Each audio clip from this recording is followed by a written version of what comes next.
What's good, YouTube? That was like a swordfish you can get in here somewhere. I don't know where it is though. We're back with our TV being too loud and another video. Baked ham, Inception. Where's my remote? Oh, damn it. Shit. I will now manage the volume on the TV so it is not interfering with our shit. And now Let's do this the old-fashioned way, I guess. we're about to vape on some OG Kush. We got the OG Kush heart. The literal OG Kush of OG Kush of OG weed Kush. OG Kush. The OG Kush of weed.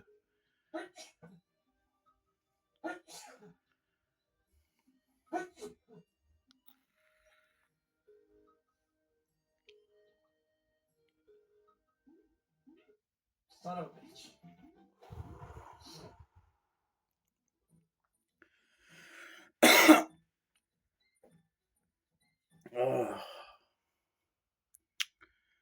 So if Donkey Butter's my standard like base level similar high from the chronic that I smoked when I first smoked, which is where I apply all my standards in comparisons to OG Kush is definitely a branch out of a strain, even though it is the OG Kush of weed. When me and my friends finally got our hands on some actual OG Kush, it was slightly like unique of a thing. The high is a unique. I've said it in many videos. It's like a party vibe still type, not one hit wonder, but still gets you very high in one hit type dank. Some very good, still chronic, usually sub chronic, just below chronic tier. Actually, I think my chronic was better than most OG Kush I've ever even found, to be totally honest. But OG Kush is just under that. Like if I were to be like ranking stuff, and it would be like, all that one hit wonders up here, some other shit's down here, some other shit, chronic slash donkey butter, and then OG Kush right under it. Literally right under it. Like the literal next best thing is OG Kush. Again, if you smoke a gram or two of OG Kush between some people, some friends, you will have a very good night. Just like I said, you smoke an eighth of chronic, blah blah blah.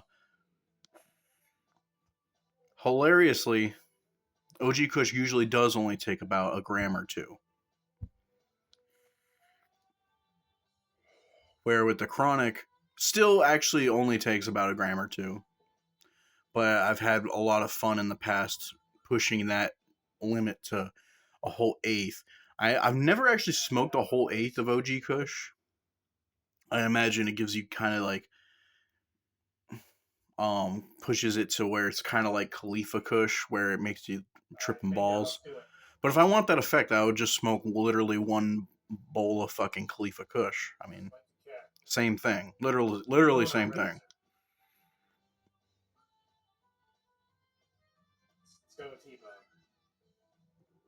Just different highs.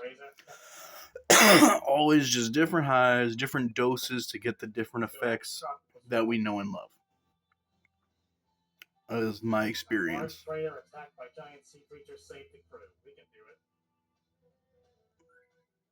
Mm. Alright, SWAT cats, you're in.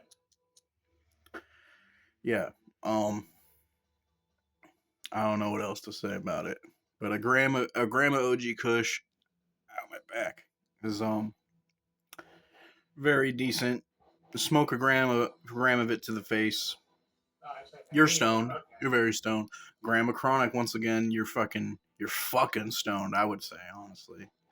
I don't know. I just always got to give my honest opinion, and that's just how it was. It was funny because, I mean, yeah, kind of not let down, but so when I first got OG Kush, I had been living in Florida. I had moved to Florida. I was living there for a little Ammo while. doesn't seem to be a factor, so So that's good. basically, I fucking Going down. would always get like mids and Reggie when I first moved, and I was like, "What the fuck?" You know, like I was used to the fucking Chronic.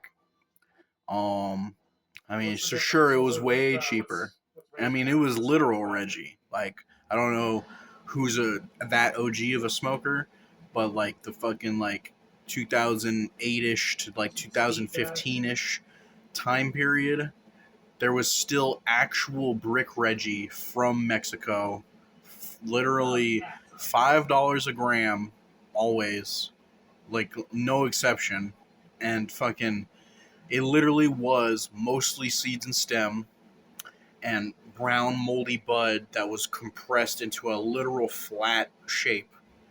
You might still be able to find pictures of it from years ago. Um, like you could literally, if you had no tolerance at all, you could get high like the first time, but then fuck the first time you smoke it, then you fucking like could smoke like a whole fucking quarter or a half ounce with your friends and literally still be like, let's just go get a gram of some fucking crippy and we'll literally get higher. It's like literally how it was. But so anyways, after like years of smoking that, fucking eventually the medical shit came around. And then so inevitably people started having actual strains, and then I got some OG Kush finally, and it was finally something comparable to the Chronic. And yeah, we had fun with it. It was good. It's a good strain. Um, it just wasn't quite just it just was just slightly less amazing as the Chronic was. So blah blah blah. Broken record. It's a good strain. I don't fucking know.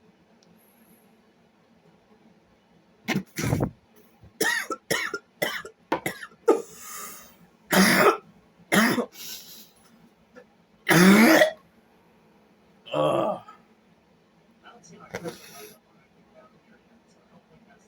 Ugh.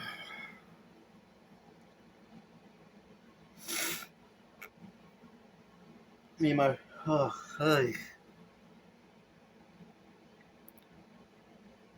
Me and my friends used to hotbox it. Became a ritual. We would hotbox whenever we found some actual worthwhile dank. We would actually get like a few grams and just sit back and like 2 grams, sit back and hotbox that shit, and just go to like freaking McDonald's, fucking with our eyes literally looking like purple. Um, uh, yeah, fucking, you fucking the best munchies of our lives, and very decently stoned. Of course, not catatonically opioid like fucking nodding out, trance induced fucking stoned like the Chronic would have had us if we had that. And then we would have just annihilated our fridges at home and been too stoned to even go to McDonald's in the first place.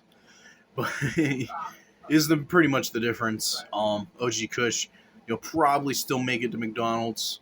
You will be very high. People will be like, "Oh my god, let me buy that dank off you," which is really funny.